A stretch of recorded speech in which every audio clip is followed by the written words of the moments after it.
Hello, everyone, and thank you all for being here today. We're so lucky to get to speak with Mary McKenna, the author of our Christmas short stories, Christmas Pipes.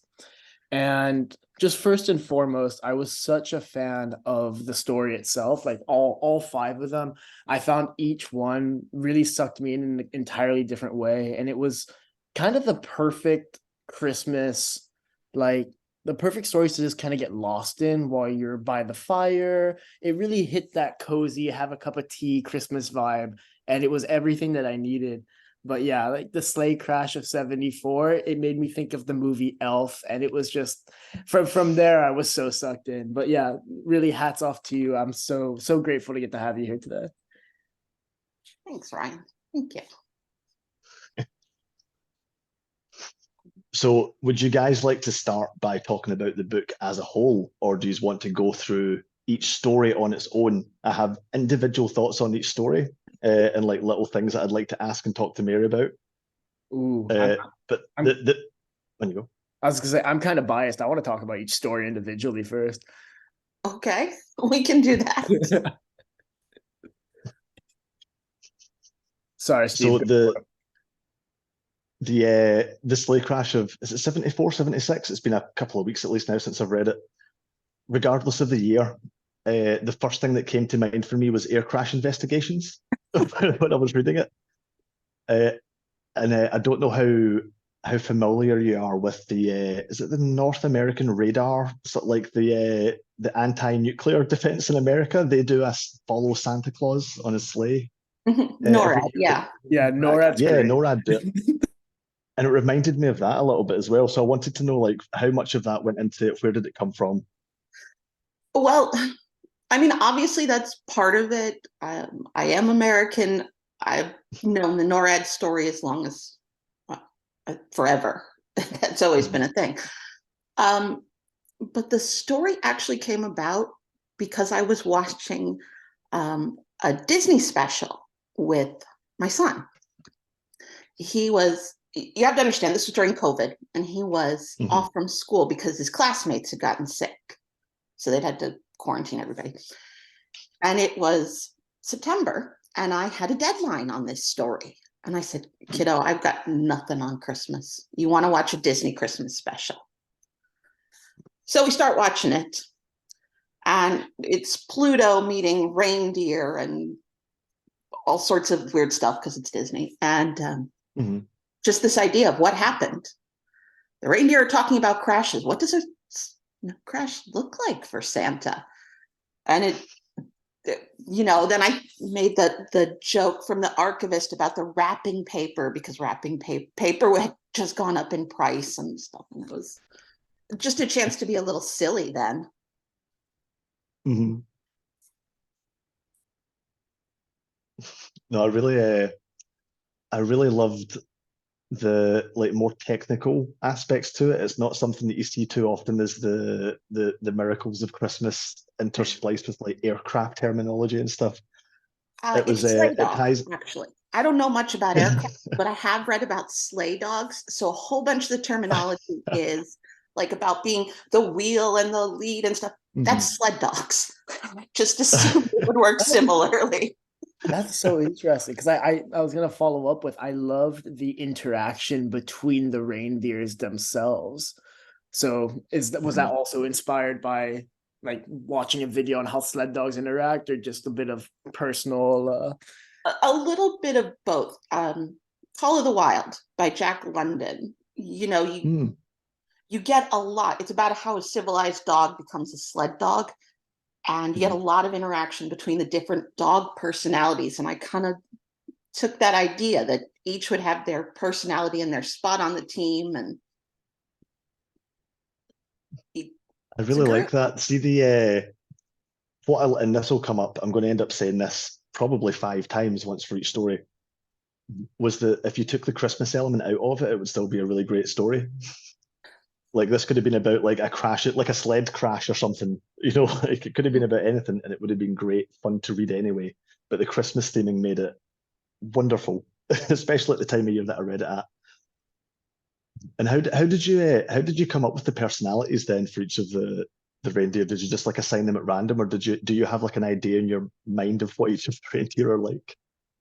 Well, they came from a lot of places. The front two, Dasher and Dancer, are kind of, I can say this because my brother-in-law is a fighter pilot, but they're modeled on some fighter pilots I've known. Nice guys, great pilots, not that bright sometimes. And then I start thinking, well, a couple of them have to be girls because actually only female reindeer have antlers in the winter. Yes. So we have to Little have known some fact. girls in the group, and kind of what kind of things would girl reindeer worry about? Because it certainly wouldn't be about being the biggest and the best. That's a guy thing. No, that's really cool. I remember reading a thing a while back that, like, if you know anything about reindeer, you'd know that Rudolph would be a woman because it's the women reindeer that get antlers, and that blew my mind a while back.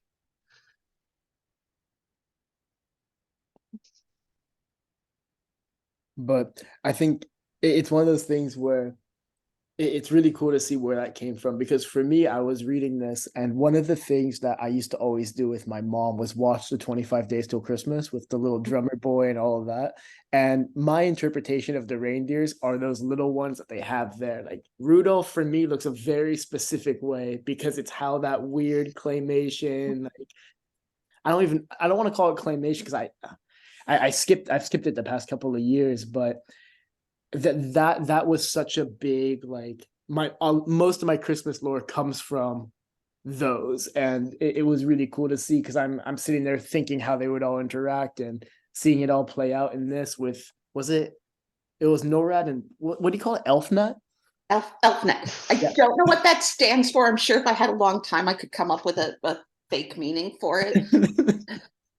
But no, it was really cool. And like I said, the story itself really reminded me of the scene in Elf where they have the Central Park, like, horses chasing them whilst they're trying to get everything sorted out.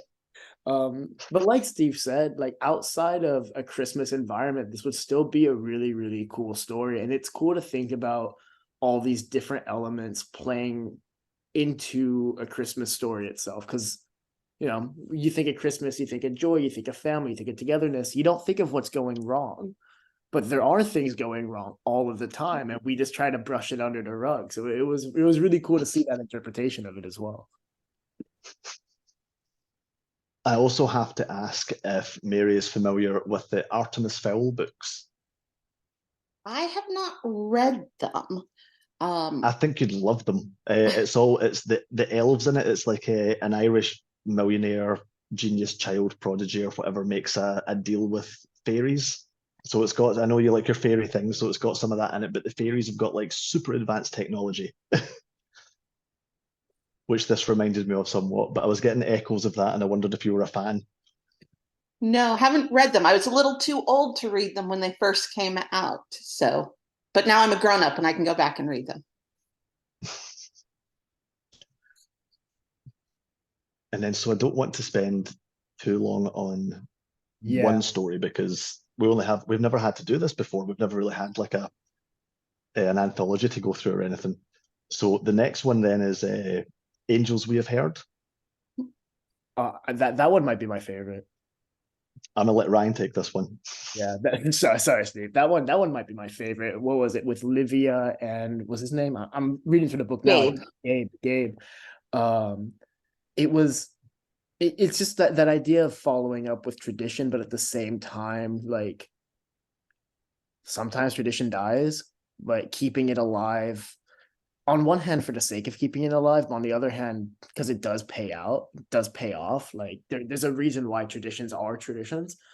And it was really cool to just kind of get that element, especially like at the end where you're like, oh, because I'm not the brightest. I like to consider myself very bright, but like a lot of these things go directly over my head. So I'm reading this, I'm like, oh wait, maybe he is an angel. And then it like finally clicks at the end. Because I go into it innocently enough to think, oh man, he's lost. Power to her for letting him come in. Well, then that means I kind of hit the right note because I didn't want it to be over the top. Oh my gosh, he's an angel right from the beginning. I wanted to drop the clue and then kind of have you wondering a little bit until we get to the end and get that moment of payoff. So, And also, just quick sidebar, this was phenomenal. For those of you who don't know, Oh yeah. this was the note that came with the story, and it was a recipe for Mary, can you please say it? Because I'm gonna butcher the name. Medovniki. Medovniki. So that was the cookie that Livia had made for her and Gabe. And have you ever had one yourself? I have. I haven't made that recipe, though my family is part Slovak. Mhm. Yeah, with a name like McKenna, you can tell that, can't you? But but my mother's family is German and Slovak. But we didn't have a family recipe for it, so I've only tasted it like at other places, and I had to find someone else's recipe. So I'm glad it went well. Yeah, no, I never got the follow-up from it, but somebody did ask me if it was a real recipe, which is why I reached out to you. And very grateful that it was. It's just such a cool little, like, I didn't get a chance to make them because I was traveling over the holidays, but I'm sitting here and like Christmas is a feeling. It's not a time. So it's something I can get into over the coming weeks. And medovniki are not, strictly speaking, a Christmas cookie. They are kind of a any time of the year cookie in Slovak culture, as much as I know. So, call them January cookies. It's fine. Cookies. But yeah, I was wondering regarding that, like, it was that something based off of any experience you've had where you felt the need to kind of carry on a tradition for the sake of it against what you might have otherwise wanted to? Not so much that exactly. But some of those are traditions that we've kind of held on to, bits of them. And bless her, my sister doesn't practice as many of them as I do. My husband and I have made a conscious choice to keep those and to teach our children these traditions. And that's kind of just where it grew out of, is just that look at all these traditions and how we feel about them. You'll have to excuse me for 2 seconds. I was relocating there to somewhere that my voice won't keep anybody awake. I had to get the brightest light possible on my laptop to light me up. So if it looks like I'm coming to you live from like a ghost hunt, don't worry about it. You might hear a moped go by. I'll be 2 seconds. Good luck. But goodness. That's but no, I really enjoyed the story just with it all, and like the idea of making the whole feast and everything too. But unless Steve, do you have any questions about angels we have heard that you wanted to ask before we move on to the next one? I think Angels We Heard was the one that had the least amount of notes on. When I look at my notes, it just said, loved it. I thought it was a fantastically well put together little story. It does what short stories do best, which was sets up some expectations, then subverts them. Great. That's I think short stories work best when it's like a short little contained single punch kind of thing. And that worked really well for me. But the one after this was certainly one of my favorites, Toy Shop Night.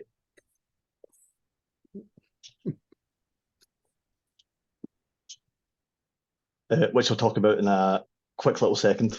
Ryan, you take over for this one. Yeah, no worries. But yeah, no, Toy Shop Night was it was one that I was a little bit. I want to pick my word choice properly here, because I went into it kind of with a spooky vibe. Like, I know it's a Christmas story and everything, but the idea of a bunch of toys talking in a toy store, like, I never got Toy Story vibes. I always got like more creepy vibes elements from that. And it was really nice when that wasn't the case. But getting I believe it was the toy soldiers and having everyone have their own different kind of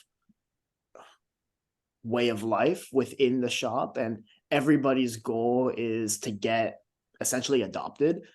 but there's no animosity between it. There's always just like everyone's very happy when somebody else goes, which I thought was very just fully encompassing of the holiday itself as well. Just like being grateful for everyone's blessings, not just your own.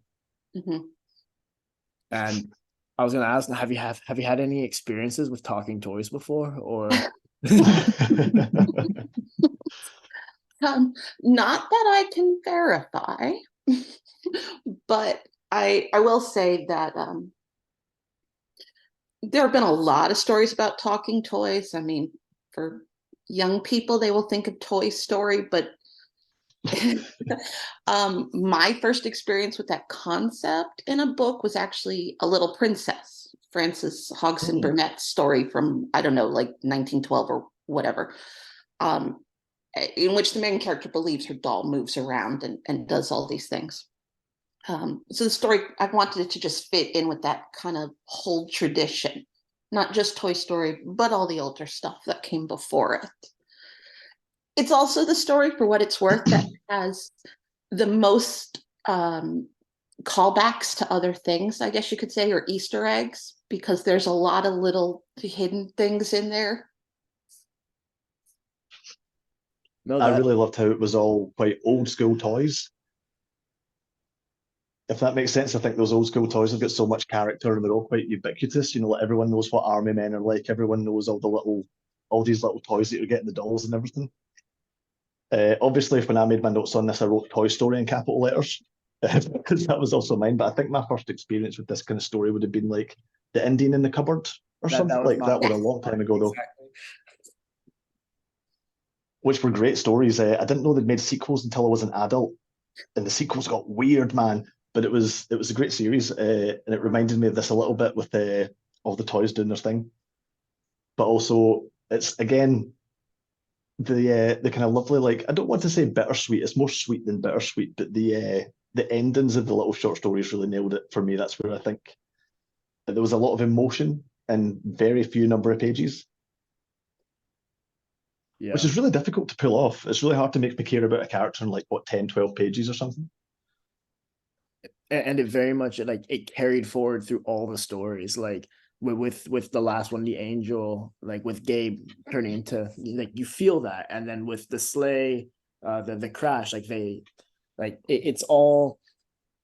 I think that that's one of my favorite things about short stories in general, is that they manage to pack such a punch in such a short period of time. And like Steve said, especially like with the emotion of this, because the only other short stories that we featured have been Welcome to Neverbury, but those were very different in terms of theme. Like those ones, you had kind of themes of death and more darker themes. And because of that, they pack a punch in a very different way. But this was nice because you managed to pack a gentle punch for the Christmas time. And I think like how does the toy shop end? It ends with like them looking over and seeing all of their friends, and all their friends are kind of cheering and all of that. And Doing the little wave goodbye. yeah, exactly. It's like, I think it's what makes it also really nice is that as a kid and even as an adult, like that's a scene you can picture. Like as a kid, I'm sure we've all had those moments of like, I'm gonna catch you. I'm gonna catch you off guard. I'm gonna catch you talking. Like, but we can all empathize, and we can all rationalize with that feeling of like, goodbye, guys. Whether it's to toys or whether it's to friends or family as you go away. So I think that was a really cool theme that you incorporated in the story itself too. Thank you. Mm-hmm.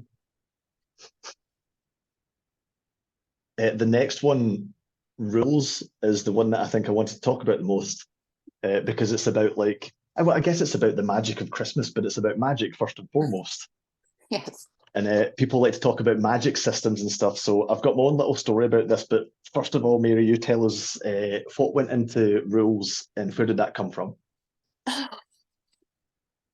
don't know. That's the one that I remember least, where that one started, other than just being this kind of voicey character. And then it started with, what kind of disasters do you have in high school right before Christmas? And I was picking every disaster I could think of. Again, this was when I had a lot of fun just how weird could the disasters get? And she was just a very voicey character, and it lent itself real well to the story. Was this kind of one of those stories where the character's voice came first and then the story grew out of it? Yeah. That's really interesting. I don't think I've ever managed that myself. Usually voice comes quite late on for me, like in second, maybe third drafts and stuff. Where do you find the voice comes from? Is it like characters making themselves up in your head, or are you getting inspiration from somewhere? Well, I just, gosh, it just happens. Voice happens to be one of those things that sometimes it just is there. And this was one of those. And yeah. And once it got started, it just kept going. Yeah. Lightning bolt kind of moment. That's really cool. I wish I got them. But yeah, rules I really liked. The magic of Christmas is one of those, don't want to say controversial, it's a fairly common thing to talk about, but this was where one of my like I've got a habit of asking authors really difficult questions on these, but Christmas has its own set of interesting questions. So because this one talks about the magic of Christmas, I wanted to ask you, controversially, where you fall on the telling children about Santa Claus versus keeping the magic spectrum, which I know is a difficult question, but feel free to run with it. Well, and don't forget, this is recorded, so. I just can't share it with my children. Yes. I fall more on the keeping the magic side, and I will be honest, my kids are 8 and 10, and my 10-year-old still believes in Santa. Nice. Yeah. So he recently has started to science about Santa, but his initial premise is always Santa is real. Therefore, here are the next set of premises that we work with. So I lean that way very hard, and I'm not. I don't want to point fingers at other people's parenting, but I'm not a fan of let's just disillusion children and give them reality. They grow out of it when they're ready. It's something to do with like the magic that's in the world anyway, right?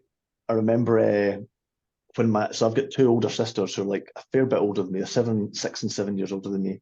And so when I was growing up, they had to be inundated into the conspiracy, as it were, to keep the magic alive for me.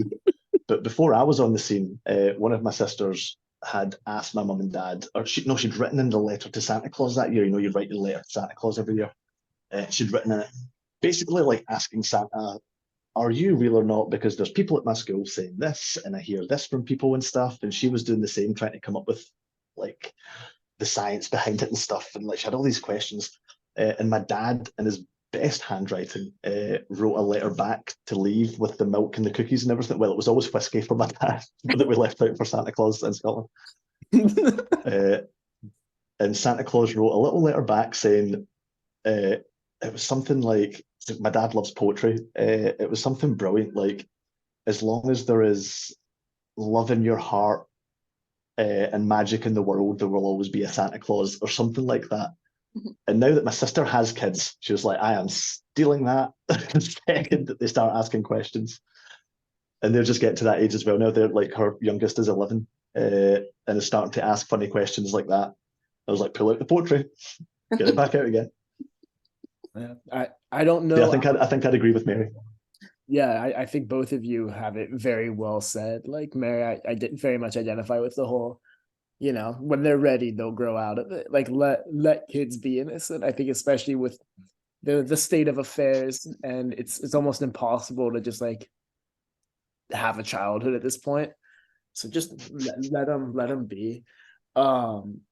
But I don't know how. Ryan, that was your opportunity. That was your golden opportunity to be like, Santa Claus isn't real. What are you talking about?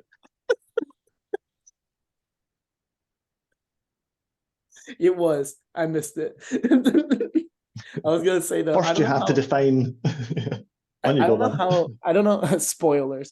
I don't know how it is in the UK, but like in the States, at least for me, it was always a case like we'd write our letters to Santa and we'd send them in the post. Like we'd send them in the mail, And then our Mhm. local postman, I think his name was Jerry. I apologize if I got that wrong, but he would actually respond to all of them for the neighborhoods, which I felt was really cool. But That's a lot of work, man. well, it's the case of like it's one of those things that everyone is just on the same page of just like, yeah, this is what's Mhm. happening on this day. Everyone gets presents, and we're all just gonna work together to keep this like secret alive. And like Mhm. that in itself is just really, really cool as an idea that everybody agrees on that. It's like, oh yeah, like even if you don't celebrate Christmas, you're not gonna ruin it for someone else. Like Yeah. so it's really cool that like that magic stays alive kind of regardless of where you live, what you do, who you are, and everyone's just kind of on the same page of like, oh yeah, well, let the kids believe in Santa, let the kids enjoy themselves, and we'll have presents for them. Yeah. I think that was one of the things I really loved was that all of the stories made me think about a different aspect of Christmas, different parts of it, things that I probably wouldn't think about otherwise at that time of year. You know, as you get older, it gets a little commercialized and you get a bit disillusioned with it. Yeah. But it really got the old noggin firing on all these things. Would you say you're like a Christmassy kind of person, Mary? Uh, My family would certainly say so. I think my husband gets a Hmm. little tired of how Christmassy I can get because left to myself, I will play Christmas carols like 24/7 from Thanksgiving until just about Epiphany. And right about Epiphany, he's like, no, we're done. I have I watch A Christmas Carol like 12 to 15 times, different versions of it. And Which one's your favorite? George C. Scott. I'm sorry, Mary. The correct answer was The Muppets Christmas I was gonna Carol. say Okay, okay. We have to hedge Looney that one a Tunes little and the bit because I Muppets. agree that the Muppets Christmas Carol is perhaps the ultimate version, but I have to say I like George C. Scott as Scrooge better than I like Michael Caine. Michael Caine is too nice. Okay, I get that. I get that. I My remember I seen a thing that was like the Muppets Christmas Carol was so fantastic because the Muppets treat Michael Caine like another Muppet, and Michael Caine treats the other Muppets like actors, like actual real actors, and it's played so straight. But yeah, it's in a league of its own. That's fair. I'll give you that one. my controversial opinion is I love the Looney Tunes Christmas Carol with Daffy Duck as Scrooge McDuck. Or as Scrooge, not Scrooge McDuck, but that's what it is in the Christmas Carol one. Yeah. But I'm just seeing on the Zoom now. We got 6.5 minutes. We got one more story to talk. But I wanted to say about rules. I don't know if this was intended or if this was just me. I was reading rules and it felt very like Percy Jackson. Mm. It's very young adult, and that is the only one of the stories that actually is really the start to a novel. And I got to the end of Mm. it, and I actually had to change the ending to wrap it up as a story because otherwise it was going to keep going and going and going and going and going. And, you know, like Yep. in 80,000 words, it would finally have stopped. I mean, is that something you want to pursue? At some point, I will, if I ever clear off the list of books I must write this year and next year. And, you know, like eventually I'll get to that one. Uh-huh. So then It's a nice problem to have. On you go, Ryan. I was just gonna say, now the namesake, the story that's the namesake, Christmas Pipes. I loved it. Mhm. I thought it was like that's the one that kind of adds that creepy element to it, and it did a really good job of that. But even then, it was still like you have people watching out for you. You have people looking out for you. You're not alone in any kind of decision that you're making, and that's where the whole family aspect and togetherness really came together for me. I wrote in my notes very comfortable horror. Like very heartwarming horror. I don't know if that's a thing, but I really like. Yeah, it felt like kind of like a Grimm's fairy tale thing almost. Maybe without the downer ending, but yeah, there was a lot of like fairy tale myth and stuff like that I felt went into that. Tell us a little bit about it. Yeah, that one's drawn on some old, you know, British, Irish mythology. It's Mhm. definitely coming from that place. And Yeah, I got something of a Scottish vibe from it. I don't know if that was deliberate. I did think when I when I read The Piper, in Scotland, that's just like bagpiper. So the soundtrack in my head was maybe a little different to what it was originally intended to be. I have to admit, I felt that added to it. the title of the song of the story comes from a song, and I'm not sure in the song if they're supposed to be bagpipes or flute pipes. So, you know, Could be either. bagpipe thing Open is to not gonna go. interpretation. It messes somewhat with the atmosphere if it's just these loud bagpipes drifting through the forest, But I went with like panpipe kind of things, and it was like maybe a flute or something for the kind of fairy thing that's going on. But I recognise the dance that you can't turn down, like I recognise that, and I couldn't place where from. But yeah, you're definitely drawing on something there. Yeah, But that one was really cool. If we're, how are we doing for time, Ryan? Because I have a number of quick fire Christmas related questions for Mary. We got 3.5 minutes. 3 minutes and 20 seconds. Okay. Mary, are you up for this? okay. Okay, quick fire. Firstly, top Christmas song. God rest ye merry gentlemen. That's well out with the playlist of 5 Christmas songs that they used to play in the supermarket where I used to work. And it's not Mariah, so I'll give you that one. That's a good one. Did say you love the carols and stuff. I was going to ask best Christmas movie, but I feel like you've kind of answered that already. Well, that's my favorite. Christmas Carol's my favorite, but I also love White Christmas with Bing Crosby. Oh, that's a good choice. That's not one that I've heard often either. That's a good choice. Okay, best and worst present you've ever received at Christmas? Yeesh. Right. Okay. Best present was I found out I was pregnant with my daughter right before Christmas. That's a good one. So that's the winner for that one. Yep. Worst Christmas present was a hairbrush. I feel like if I got a hairbrush, I'd be equally as offended. So I'm right there with you. I know what I'm getting you for Christmas, Steve. You've got a whole year to think about it. We instead of doing Secret Santa, me and my friends used to do. We just reversed the letters and called it Secret Satan, where you had to get the worst possible present for someone. And there was some crackers in there. I probably can't mention most of them because they were wildly offensive. Yeah. There was like I won't go into them. I'd had a very bad time in France one year, and I got like just a box of baguettes and garlic and stuff. You can imagine the context going into that. On a side note, real quick, we've got 1 minute and 20 seconds left, and I want people to have an opportunity. Mary, if people love Christmas pipes, they want to read more stories from you, they want to find you, where's the best place that they can? Well, I have my website. If they're looking for me on social media, the one I am most active on is Twitter, but I'm not the world's best social media person, but they will find me there.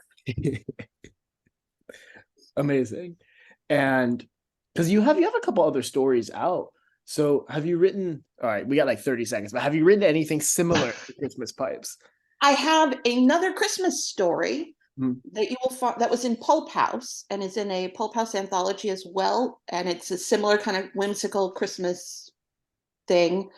Otherwise, I don't know. I'm a dabbler. I have an urban fantasy out, and then I have historical fantasy too.